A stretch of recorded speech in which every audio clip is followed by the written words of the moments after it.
Hi everyone on YouTube and all the NFL YouTube prognosticators and football fans everywhere. This is Andrew Warren, back here once again, giving you my thoughts about Week 10 and my picks for Week 11 for the 2022 NFL season. Check it out. Well, for me this week, for Week 10, it was a shaky week, you know. It could have been worse for me, so to say the least. But for straight up, I went 500, went 7-7 overall in the year. Now I'm 83, 53, and 1. I'm glad I got the 500 mark. It could have been a lot worse compared to the games this week. So, and against the spread, unfortunately, I went 6-8, and I'm 60 62 and 8 overall in the year. And over and under, that's where it got worse for me. It was I'm 1-3 over there again, and I'm 11 21 overall in the year. So, anyways, not really shaky on the over and unders this year. So sorry about that if you're picking my over and unders this year. So I apologize for that. So, anyways, that being said, my thoughts about Week 10, Atlanta over Carolina. So, probably Carolina did one of the most shocking upsets of the week, probably, on Thursday night. And they it was at home in Carolina. Atlanta just went to bed out of Carolina. And it was a good win for Carolina compared for a division win. That's probably their Super Bowl so far this year.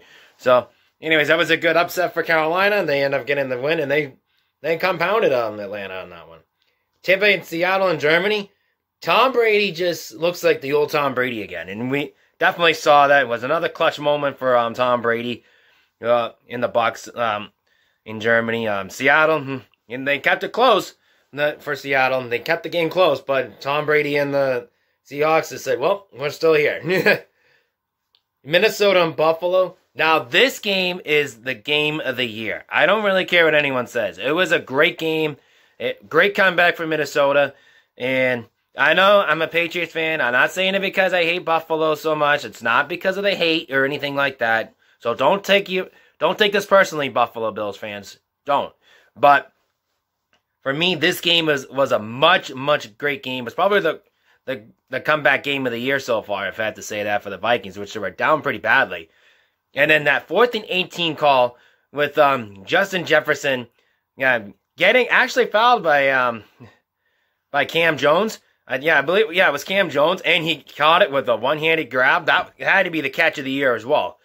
That game had a lot of drama, and a lot of potential on that. That could have been a Super Bowl of the season. The Super Bowl game of the season, I would say, at least. But it was a great game to watch. I watched that game. I tuned into that game. It was the most fun game to watch. You know, it was really fun, you know. And don't take this too hard, Buffalo Bills fans. It was a great game. I really am. But I know that you guys had a controversial call when Josh Allen went for it and threw it on 4th down. I think it was before the end of the 4th quarter, which they started for a field goal. So, but that's okay. I mean, this was a great game to watch. I mean, now don't take this wrong personally, Bills fans. This could be the beginning of the end for your season. I'm not saying it is. It's just like things like that turn from the worst for most teams like that. It happened with Miami. It happened in '93, I believe it was, when Scott Mitchell was replacing Dan Marino in '93, and I believe it happened in Philadelphia and back in '94, which they had a great run and plummeted like that with a big devastating loss. I think it was the New York Giants that year and whatnot. And say the least, I would say Dallas Cowboys in 2008. They had a good record to start out this season, 8-4, and they blew the bed. And the Denver Broncos in 2008. So things like that, and they're gonna really tough for Buffalo, because the Buffalo has a tough schedule along with my Patriots too. And those two play each other in a 2-week gap, I believe, or something like that. So don't take too wrong, Bills fans. This is not I wouldn't worry too much about it yet, but I would just think about that process and don't just keep it rolling. Just think of positive things. That's all I'm gonna say to that. So, anyways, that being said, Chicago and Detroit. Chicago did not show up to the way they did in Detroit. On the other hand, it was really a tough one for Detroit in there. And well, not really tough. It was tough for Chicago, but good for Detroit though. But Detroit's defense has got more of a problem, so that's coming to play into that. In Kansas City and Jacksonville, Kansas City, there's the Kansas City things in Jacksonville. They almost kept the game in there, which was really good. in Miami and Cleveland, Miami just did things, and because of that, Miami's on top of the AFC East right now. Now the AFC East is really, really tight now after the loss from Buffalo. Now the AFC East is a much tighter situation right now. As for the NFC East right now, including the New York Giants, which the New York Giants got a win over Houston, they're still hanging on over there in the playoff chase on that one. New Orleans and Pittsburgh, Kenny Pickett got his first win in the NFL career, so good for Kenny Pickett on that one. And in the Las Vegas Raiders and the Indianapolis Colts, Colts got the first win under Jeff Saturday.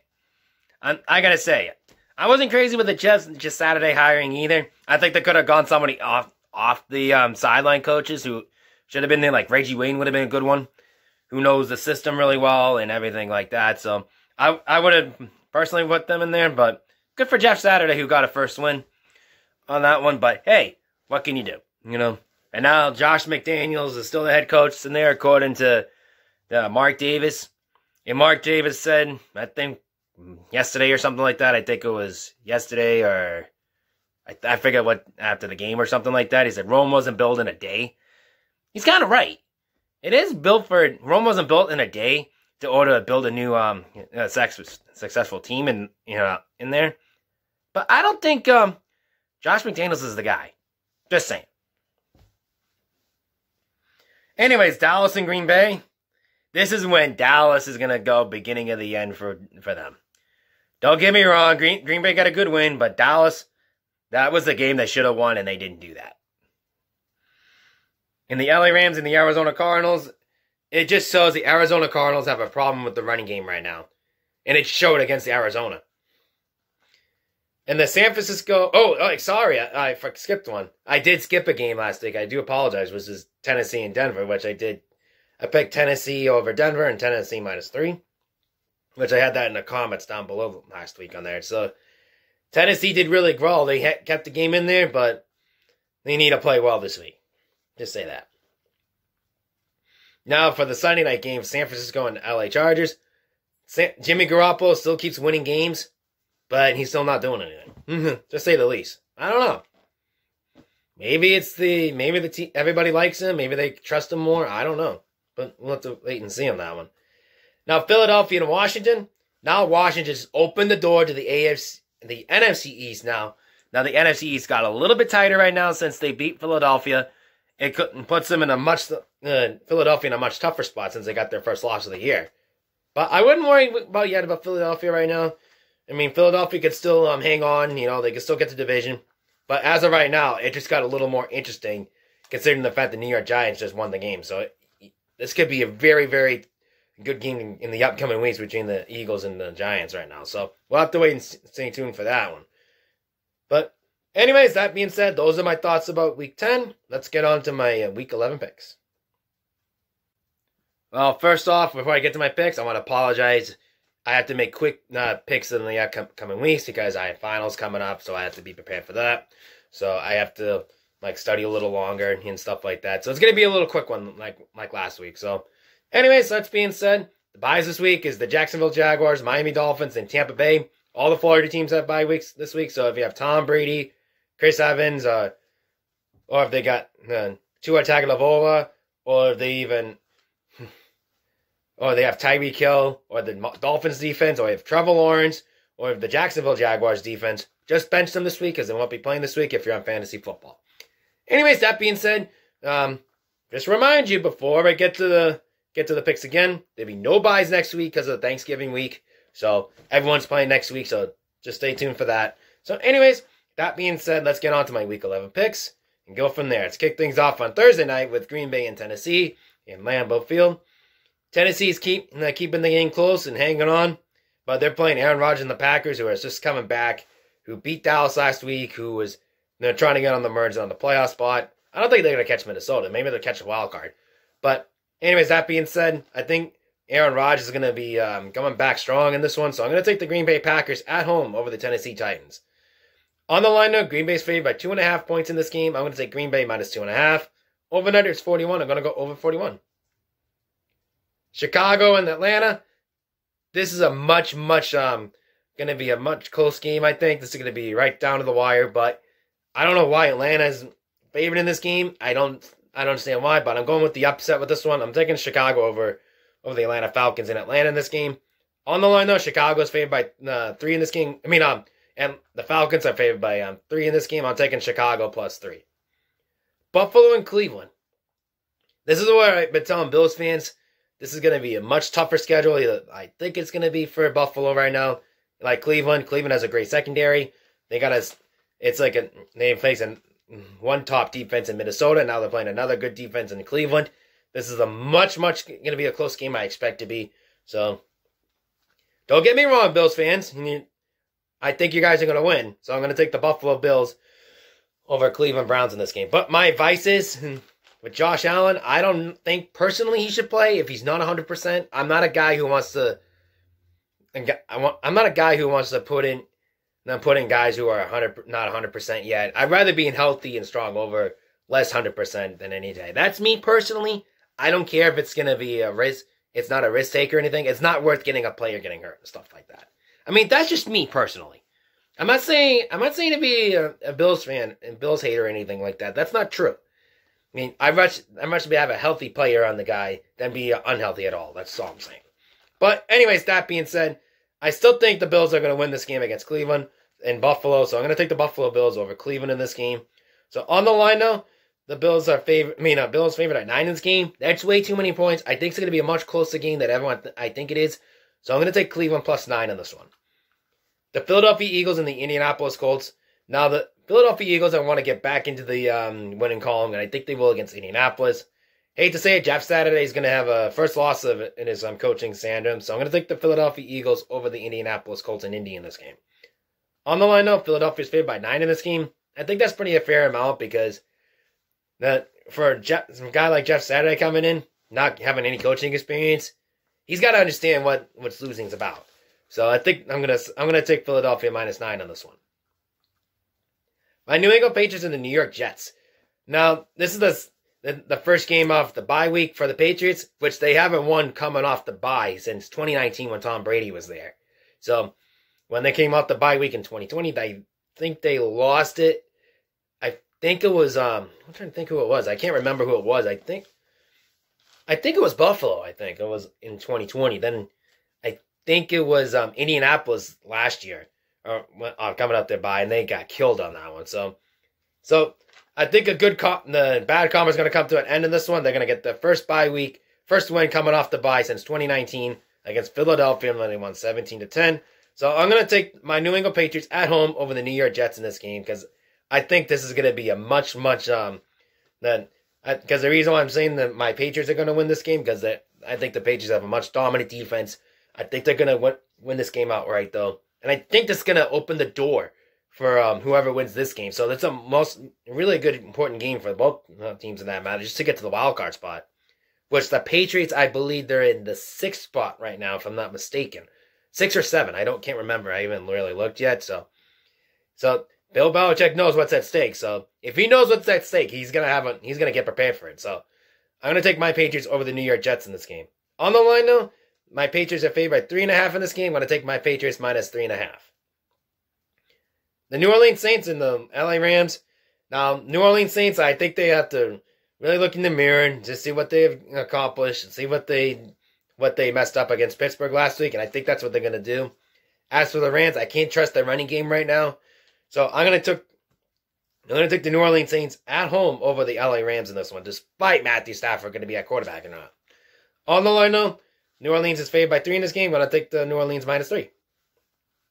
The New York Giants and the Detroit Lions, I think this is going to be a much high-scoring game. Detroit has a much powerful offense, but not really good defense. I think that's going to cost them right there. So I'm going to take the New York Giants over the Detroit Lions in this game. On the line, though, the New York Giants are favored by 3.5 in this game. I'm going to take the New York Giants minus 3.5. The Baltimore Ravens and the Carolina Panthers. Now, this is a much closer. This is going to be a game. I look at it like, look, Baltimore is a good defense, not really a good offense. I think it's going to be a much higher game I expect it to be. But it's in Baltimore, so I'm going to take the Baltimore Ravens over the Carolina Panthers in Baltimore in this game. On the line, Baltimore is favored by 12.5 in this game. I'm going to take Carolina plus 12.5. Now, then the Washington Commanders and the Houston Texans. Now, this game, Washington probably got their most important win of their games so far. They beat against Philadelphia on Monday night. Now they get to go to Houston, which is who is probably one of the worst teams in football right now. I don't consider whoever's the worst team or the best team in football. You still got to play your best no matter what it is. Don't really care who you play. If it's the worst team in football or the best team in football, you got to play your best game no matter who you play. So, anyways, I think that's what the Washington Commanders are probably thinking right now. So I'm going to take the Washington Commanders over the Houston Texans in this game. On the line, the Washington Commanders are 2.5-point favorites in this game. I'm going to take the Washington Commanders minus 2.5. The Las Vegas Raiders and the Denver Broncos. Now, this is a much closer game. I think this is going to be a much closer game than people think it is. I can't really. The only thing is, I really can't trust Denver's defense right now, considering the Vegas Raiders have Josh McDaniels. I can't consider that. But despite that, I think the Las Vegas Raiders, I'm going to take them over the Denver Broncos at home in Denver as the upset this week. That's one of my 3 upsets in this one. This is 2 out of the 3. So, on the line, though, the Las Vegas Raiders are favored by, the Denver Broncos are favored by 3 in this game. I'm going to take the Vegas Raiders plus 3. The Minnesota Vikings and the Dallas Cowboys. Now, I'm not going to lie. The Minnesota Vikings did what they needed to do to keep their division and keep their playoff hopes alive. They really did, and even the division hopes alive. I'm not going to lie about that. They got a big win. They had probably their biggest win of the season so far, probably. So I really think this is going to... Things like that, they go to get the momentum on your side for the most part. So, anyways, that being said, I think that's what's going to be the case for the Minnesota Vikings right now, despite Kirk Cousins in there. Even though I'm not saying anything bad about Kirk Cousins. Good player, but in order to get my trust in Kirk Cousins, he needs to play better on primetime games. If he can do that, I can trust him a little bit more. But this is not a primetime game, so I'm taking the Minnesota Vikings to win this game. So I'm going to take the Minnesota Vikings over the Dallas Cowboys in Minnesota in this game. Which I still don't understand why, because that's an upset pick in this one. This is my 3rd and final upset over there. So I'm going to take the Minnesota Vikings over the Dallas Cowboys in this game in Minnesota. On the line, though, Minnesota's favored by 2 in this game. I'm going to take Minnesota plus 2. The Cincinnati Bengals and the Pittsburgh Steelers. Now, this could be a tight one since Pittsburgh got a win. And now they want to get in another important one. That's to beat their division opponents. That's the Cincinnati Bengals right now. And I think it's going to be a lot closer than I think it is. So I'm going to take the Cincinnati Bengals over Pittsburgh at home in this game. I think they'll win, but I don't think they'll cover. Because on the line, though, Cincinnati's favored by 5 in this game, and I think that's way too many points. I think it's going to be a lot closer margin. So I'm going to take the Pittsburgh Steelers plus 5. It's Sunday Night Football, the division rival game. The NFC West showdown was the Kansas City Chiefs and the LA Chargers. And this is in LA. This is going to be a much closer game. Usually those two teams go really at it really well, especially with Justin Herbert and Patrick Mahomes. I don't understand. Justin Herbert, he doesn't play really the best games when he doesn't play against other teams, but when he plays Kansas City, he goes off. I don't understand that. I'm like, so that's why I think it's going to be a much closer game than I think it is. It's going to be a shootout, I think. It's usually a shootout between these two teams. So I think for this case scenario, I think I'm going to take Kansas City over the LA Chargers to win this game. That's what I'm going to go with. But on the line, though, Kansas City's favored by 7 in this game. I'm going to take the LA Chargers plus 7. I really think it's going to be a lot closer game. The over and under, it's 50. I'm going to go with 50. I think it's usually like they go over the 50 mark. It's usually a high-scoring game with these two teams. For the exception of 2020, I believe it was, the last time. It was a low-scoring game. So, be on the lookout for that game. And in Monday Night Football in Mexico City, San Francisco 49ers and the Arizona Cardinals. Now, for some reason, San Francisco, they're doing what they need to do. They're getting the job done. That's an important key. So, I'm going to take the San Francisco 49ers and the Arizona Cardinals in this game, despite the fact that Arizona plays well against divisional opponents. I think this is going to be too much for Arizona to handle, despite Arizona being the home designated team in Mexico City. So I'm going to take the San Francisco 49ers over the Arizona Cardinals in this game. And the other reason why is Kyle Shanahan's getting points when he needs to. That's key momentum to win that game. If they can do that, they can beat Arizona. So I'm taking San Francisco 49ers over the Arizona Cardinals in this game. On the line now, San Francisco is favored by 7.5 in this game. I'm going to take San Francisco plus 7.5 Over and under is 44. I'm going to shoot for the under 44. I think it's going to be a low-scoring game. Okay, shout-outs to speak. Is a big shout-out to Donnie Talk Sports. So give him a big shout-out. I haven't given a shout-out to him yet, so he is today, so this week. So give him a big shout-out on the rest of the NFL YouTube prognosticator page in the description down below. Until then, this is Andrew Warren signing off, saying good luck to all your picks this week, and rock out.